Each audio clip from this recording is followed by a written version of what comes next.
Знаменитая на весь мир оперная дива Вероника Джиоева спустя полгода снова приехала во Владикавказ. На этот раз не одна, а вместе с одним из самых востребованных певцов современности Петром Мигуновым. На пресс-конференции в Осетинском театре собрались представители всех СМИ республики. Вопросов звездам мировой оперы задавали немало. Оказалось, что творческий дуэт сложился довольно-таки давно. Оба учились в Санкт-Петербургской консерватории, там и познакомились. Петр и Вероника поют на лучших мировых сценах в США, Голландии, Бельгии, Швейцарии, Германии, Франции, Испании. Этот список можно дополнять еще долго.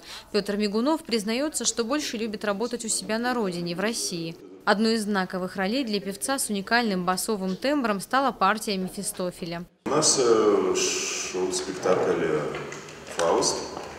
Обычно на партию Мефистофеля приглашали кого-то из Мариинского театра.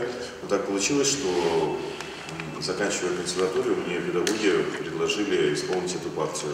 Вероника Джиоева с радостью поздравила с наступающим праздником работников культуры и отметила, что именно в этот день состоится концерт на сцене Осетинского театра. Певица рассказала о том, что совсем недавно стала приглашать на выступления детей. Она и сама с детства влюблена в музыку, а привил эту любовь к прекрасному виду искусства папа. Я сейчас начинаю на свои сольные концерты приглашать наших маленьких талантливых ребят. В частности, Тимуру Сланову поступило от меня предложение спеть в Москве 26 мая в Большом зале консерватории. И, какая будет возможность, что я смогу, то я буду сделать. Она признается, что истинное счастье для женщины быть любимой и воспитать хороших детей. А пока приходится подолгу находиться в разлуке с ними, ведь график выступлений расписан надолго вперед. Уже завтра Вероника Джиоева и Петр Мигунов порадуют североосетинскую публику насыщенной вдохновенной программой под названием «Аморе Мио». А впереди выступления в Абакане, Монако, Линдау, Мюнхене и даже Китае.